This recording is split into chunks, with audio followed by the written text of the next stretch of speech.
भारतीय एसएसबीको टोली गुण्डा शैलीमा नेपाल छिर्यो। नेपालले बनाउँदै गरेको बाटोमा अवरोध पुर्याएपछि स्थानीय र भारतीय एसएसबी टोली बीच झडप। दर्शकबिन नमस्कार, तपाईँ मेरो पोखरा टिभी युट्युब च्यानल हेर्दै हुनुहुन्छ। समाजमा र विश्वमा घटेका सत्य तथ्य खबरलाई तपाईसँग पुर्याउने हाम्रो अभियान जारी छ। तपाईले मेरो पोखरा टिभी युट्युब च्यानललाई सब्स्क्राइब गर्नुभएको छैन भने आज नै सब्स्क्राइब गरी नजिकैको बेल आइकन दबाई हामीसँग जोडिनुहोला। पल पलको ताजा खबर तपाईलाई अपडेट गराउने हाम्रो अभियान निरन्तर रहिरहनेछ। दर्शकबिन आज मैले केही पनि नबोलिकन तपाईमा आज भिडियो मार्फत बुझाउन चाहन्छु। भारतको यो दादागिरी कहिलेसम्म नेपाली जनताले सहने, नेपालको विकासका लागि भारतले गरेको यो दमन अत्याचारको विषयमा भिडियो तपाईमा आज प्रस्तुत गर्दैछु। भिडियो अन्तिमसम्म हेर्नुहोला, सुन्नुहोला, मनमा लागेका कुराहरू कमेन्ट गर्नुहोला। भारतीय विस्तारवाद मुर्दाबाद भन्नेहरूले तपाईले जतिसक्दो शेयर गरी भारतीय विस्तारवाद मुर्दाबाद भनेर कमेन्ट गर्नु भने नबिर्सिनुहोला। सुरु गरौँ आजको मुख्य विषयवस्तु। पुचुई क्षेत्रको 1200 मिटर हुलाकी सडक निर्माणमा भारतीय पक्षले यो वर्ष पनि अवरोध गरेपछि काम रोकिरहेको छ। अन्य क्षेत्रको काम भए पनि सो क्षेत्रको काम रोकिरहेको हो। कञ्चनपुरमा निषेधाज्ञा भए पनि ठुलो विकास निर्माणका आयोजनाको काम भइरहेको थियो। तर त्यही मौकामा भारतीय सीमा सुरक्षा बल एसएसबीले सडक निर्माण कार्यमा अवरोध पुर्याएको स्थानीय बासिन्दाको भनाइ छ। हुलाकी सडक निर्माण कम्पनी बाबाहंस सिद्धिकीका सञ्चालक चक्र शाहीले भारतीय पक्षले यस वर्ष पनि काममा अवरोध गरेको बताउनु भएको छ। उक्त ठाउँमा सडक निर्माणको काम अन्तिम चरणमा पुगेको र कागजपत्र गर्न मात्रै बाँकी रहेको उनले बताउनु भएको छ। उहाँले भारतीय सीमा सुरक्षा बल एसएसबीबाट अवरोध भएपछि आफूले निर्माण कार्य अगाडि बढाउन नसकेको समेत बताउनु भएको हो। भारतीय पक्षले रिफेन्स सीमा पिल्लर 38लाई सीमा मानेर पिल्लर पटक पटक अनावश्यक विवाद झुल्दै र देखाउँदै आएको बताउनु भएको छ। गत वर्ष पनि दुवै देशका अधिकारी बीच सडक निर्माणका लागि दिने सहमति भए पनि पटक पटक भारतीय पक्षबाट हेपाहा प्रवृत्तिको उपज सडक निर्माण कार्यमा अवरोध पुर्याइरहेको बताएका छन्। भारतले नेपालको पश्चिमी भूभाग लिपुले, कालापानी र लिम्पियाथुरा पनि आफ्नो अधीनमा राखेको छ। नेपालले आफ्नो भूभाग भनेर समेटिसके पनि भारतले वर्षौंदेखि अतिक्रमण गर्दै आएको भूभाग अझै पनि नेपालले उपभोग गर्न पाएको छैन। नेपाल सरकारले तथ्य प्रमाणका आधारमा दस्तावेज तयार गरेर ऐतिहासिक र पुरातात्विकविदहरूसँगको संलग्नतामा नेपालले ऐतिहासिक रूपमा नक्सा सार्वजनिक गरे पनि नक्साले कुनै निचोड निकाल्न नसकेको विज्ञहरूले बताएका छन्। भारतको दिन प्रतिदिनको ज्यादती दादागिरीलाई अब सही नभएको भन्दै स्थानीय बासिन्दाहरू झन आक्रोशित बनेका छन्। सशस्त्र प्रहरी बल र नेपाली सेना नै सशस्त्र प्रहरी बलको सट्टा नेपाली सेना नै परिचालन गरी प्रत्येक सिमानामा सुरक्षाको प्रत्याभूति दिलाउनु पर्ने सरकारसँग माग पनि गरिरहेका छन्।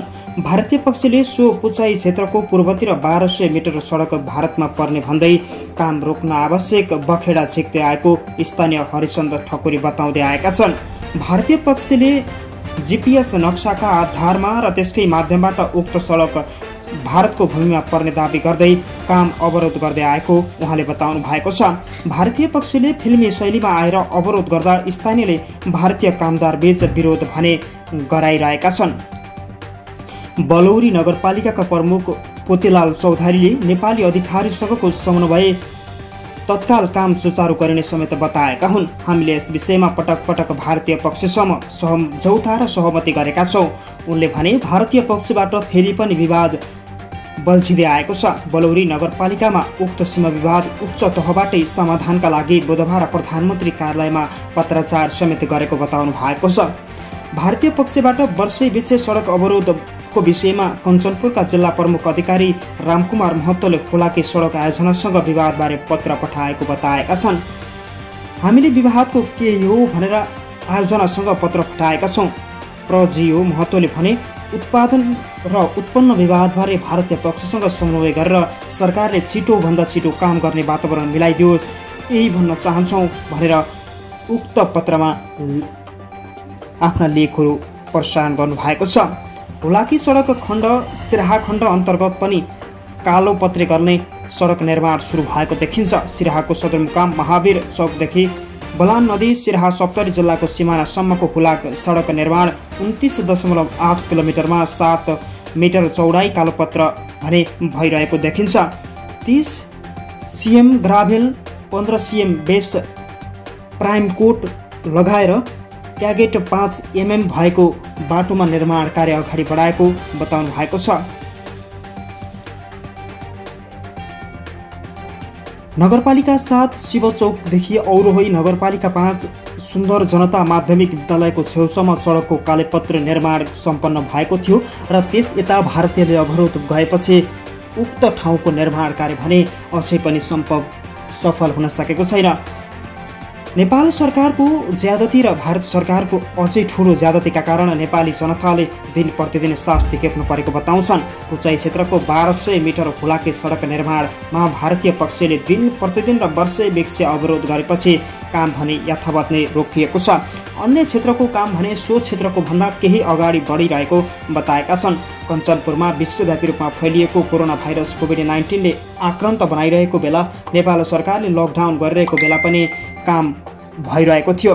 नेपाल सरकारले गरिरहेको कामसँग सहकार्य गरेर नै उक्त ठाउँमा स्थानीय जनताले पनि सहकार्य गरिरहेका थिए। हुलाकी सडक निर्माण कम्पनी बाबाहाङ सिद्धिकाका सञ्चालक चक्र साईले भारतीय पक्षले अवरोध पुर्याउँदै आएपछि आफूले काम गर्ने वातावरण नभएको बताउँदै आएका छन्।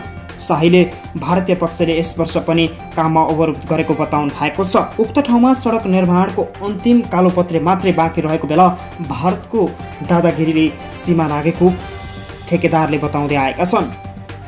दर्शकबिन तपाईँ मेरो पोखरा टिभी हेरिरहनु भएको छ। समाजमा र विश्वमा घटेका सत्य तथ्य खबरलाई तपाईँसँग पुर्याउने हाम्रो अभियान जारी छ।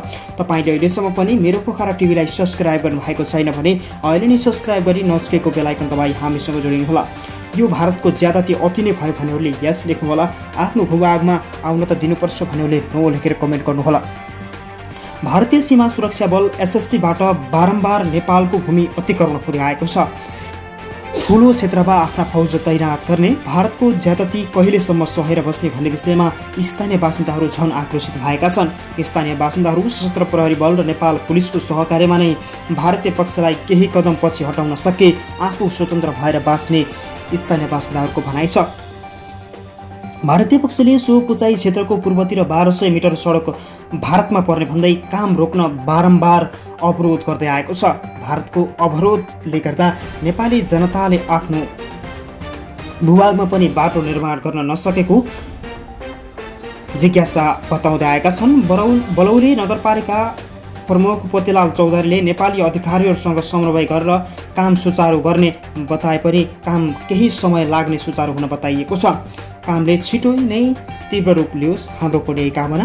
दर्शकबिन तपाईँले भिडियो अन्तिमसम्म हेरेर बस्नुभयो त्यसका लागि धन्यवाद। यस्तै नयाँ ताजा अनि सीमा सम्बन्धी सम्पूर्ण अपडेट हेर्नका लागि मेरो पोखरा टिभीलाई आज नै सब्स्क्राइब गरी नजिकैको बेल आइकन दबाई हामीसँग जोडिनुहोला। दर्शकबिन तपाईँको बाँकी पल शुभ रहोस्। नमस्कार।